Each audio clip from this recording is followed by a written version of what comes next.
শুভ সকাল বন্ধুরা, বড়দেরকে প্রণাম। ছোট এবং সমবয়সীদের অনেক ভালোবাসা জানিয়ে আজকে আবার একটা ভিডিও শুরু করছি। তো চলো দেখো, সকালবেলা একটু চা, একটা রাস্ক আর একটা বিস্কিট নিয়ে বসেছি, সঙ্গে হাজব্যান্ডের টিফিন রেডি। তো চলো, আজকে কোনো দিকে তাকাবো না, হাজব্যান্ড অফিসে বেরিয়ে গেছে। তো আজ কিন্তু সোমবার, তো শ্রাবণ মাস পড়ে গেছে। তো শ্রাবণ মাসে আমি কিন্তু প্রত্যেকটা সোমবারই নিরামিষ খাই আর কি। তো সেই জন্যে আজকে সকাল সকালই রান্না বসিয়ে দিয়েছি, যেহেতু আজকে ডাল হবে, ভাত হবে, তো একটু রান্নার তাড়াহুড়ো আছে। সকালে মেয়ের খাওয়ার আগে কিন্তু আমার খাবারটা রেডি করতে হবে। তো সকাল সকাল দেখছি আকাশের মুখ ভার। যেদিনই আমি জামা কাপড়গুলো কাচবো সেদিনই কিন্তু আকাশের মুখ ভার হয়ে যাবে। অন্য দিনগুলোর কোনো কিন্তু বৃষ্টির খোঁজ থাকে না, যদিও সাহস করে কেচে দিয়েছি, জানি না বৃষ্টি হবে কি আদৌ হবে না। তো চলো, বসে বসে ভাবার তো টাইম নেই। ডাল আর ভাতটা একসাথে বসিয়ে দিয়েছিলাম, তো ডাল সিদ্ধ হয়ে গেছে, ভাতও হয়ে গেছে, ঝটপট সবজিটা কেটে নেব। তো বন্ধুরা, বিশেষ কিছু তো করতে পারি না ভগবানের জন্য, তো যেহেতু ভোলে বাবাকে খুবই মানি, তো সেই জন্য সোমবারগুলো একটু নিরামিষ করার চেষ্টা করছি। নিজের ঘরে কিন্তু ঠাকুর ছিল, সবই ছিল, কিন্তু আমি যেহেতু নেই, তাই আর কি করা যাবে, যেটুকু করতে পারি দূর থেকে সেইটুকুই চেষ্টা করব। তো চলো, সেই মতো আজকে হবে পুরো নিরামিষ। তো নিরামিষ দিনে কি রান্না করব সেটা মানে আগে থেকে না ভেবে রাখলে কিন্তু খুব মুশকিল হয়। তো সেই জন্য সকালে উঠেই কিন্তু আমি সিদ্ধান্ত নিয়ে ফেলেছি। হাজব্যান্ডকে করে দিয়েছিলাম একটু মিষ্টি মিষ্টি করে ছোলার ডাল, তো ওটাই নিয়ে গেছে। এবার আমার হয়েছে চিন্তা কি বলো তো, মেয়েটাকে নিয়ে, কারণ মেয়ে ছোলার ডাল খেতে পারে না। তো সেই জন্য আবার বানাবো হচ্ছে একটু বিউলির ডাল। তো সেই মতো পুরো সবজি কেটে নিলাম, আর যা যা রান্না করব। তো দেখছি মশলার কৌটোতে মশলা নেই। যেদিনই তাড়াহুড়ো করি না, সেই দিনই হয়ে যায় সব কিছু গণ্ডগোল। তো মশলাটাও আজকেই ভরতে হতো। তো চলো, কি করা যাবে, ঝটপট করে এই কাজগুলো করে নিই। তো এই যে মশলার বক্সটা বন্ধুরা, এখানে এসেই আমি কিনেছিলাম। তো কিনে মানে এটার মধ্যে সব মশলা একসাথে ঢাকা দিয়ে মানে খোপে খোপে ঢেলে রেডি করে রাখি, তো আমার সুবিধা হয়ে যায়। আর ভাড়ার বাড়িতে তো বলো, এতগুলো আলাদা আলাদা কৌটো করাটাও সম্ভব না, অনেক ঝামেলা। তো সেই জন্যে আর আলাদা আলাদা কোনো কৌটো করি না। এই যে কৌটোটার মধ্যে সমস্ত মশলা মানে আমি ঢেলে নিয়ে আবার সব কিছু যেগুলো বেশি বেশি থাকে সেগুলোকে ভালো করে মুড়ে আমি এই কৌটোটার মধ্যে রেখে দিই। আবার যখন শেষ হয়ে যায় আবার আমি রিফিল করে নিই। তো এইভাবেই কিন্তু কাজটা চালাই। কি আর করা যাবে বলো, যেখানে যেরকম সেখানে সেরকম করেই মানিয়ে নিতে শিখে গেছি। তো সবই পরিস্থিতি। দেখো, এদিকে করছি একটু আলু ভাজা, ডালের সাথে খাওয়ার জন্য বানাচ্ছি একটু পোস্ত দিয়ে আলু ভাজা। তো সেই মতো আলু ভাজাটা চাপিয়ে দিয়েই কিন্তু আমি মশলাগুলো ঢেলে নিচ্ছিলাম। তো চলো বন্ধুরা, যারা এই পর্যন্ত ভিডিওটা দেখছো, অবশ্যই কিন্তু আমার পাশে থেকো, চ্যানেলটাকে সাবস্ক্রাইব করে। আর তোমরা কারা কোথা থেকে দেখছো সেটাও একটু কমেন্ট করো, আর ভিডিওটা কিন্তু শেয়ার করো।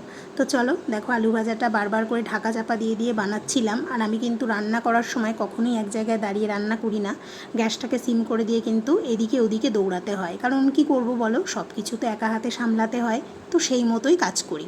তো এখানে হয়েই এসছে আলু ভাজাটা, দেখলাম নরম হয়ে গেছে। ওদিকে কিন্তু দেখছো প্রেশার কুকারে আমার ডালটাও কিন্তু রেডি আছে। তো আমি আলু ভাজাটা নামিয়েই কিন্তু ডালটাকে একটু ফোড়ন দিয়ে দেবো।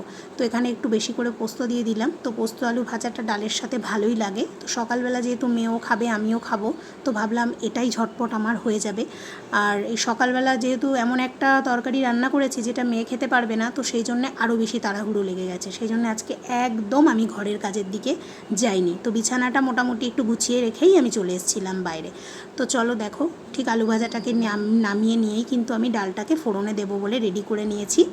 আমি বিউলির ডালে একটু তেজপাতা, শুকনো লঙ্কা আর 5 ফোড়ন দিই, আর একটু ভাজা মৌরির গুঁড়ো ছড়িয়ে দিই উপর থেকে, আর একটু দিয়ে দিলাম জিরের গুঁড়ো, ভাজা জিরের গুঁড়ো। তো এটাকে একটু তেলের ওপর দিয়েই ডালটাকে আমি দিয়ে দেবো।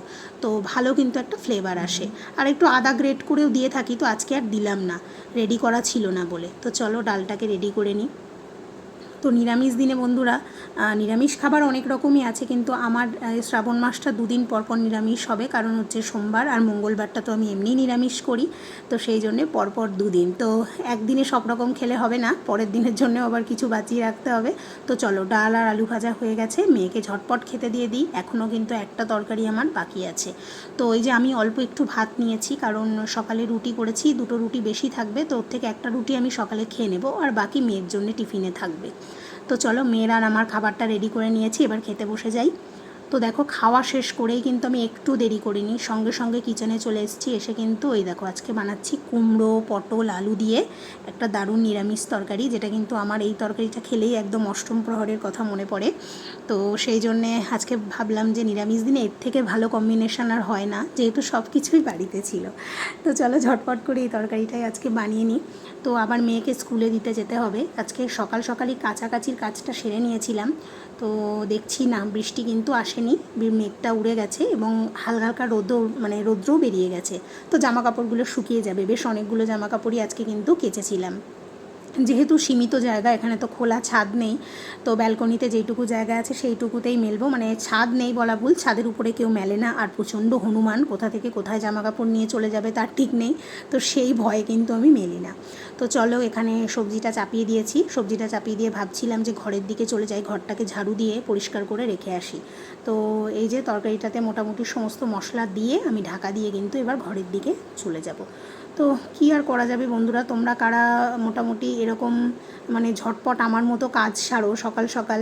আমার তো এরকমই হয়ে যায় প্রতিদিন, কারণ ওই যে মেয়ের স্কুল টাইমিংটা এমন হয়ে গেছে। আগে কিন্তু আমার 12টার মধ্যে সমস্ত কাজ হয়ে যেত, এমনকি স্নানও এক একদিন হয়ে যেত যখন মেয়ের মর্নিং স্কুল ছিল। তো এখন আর হয় না।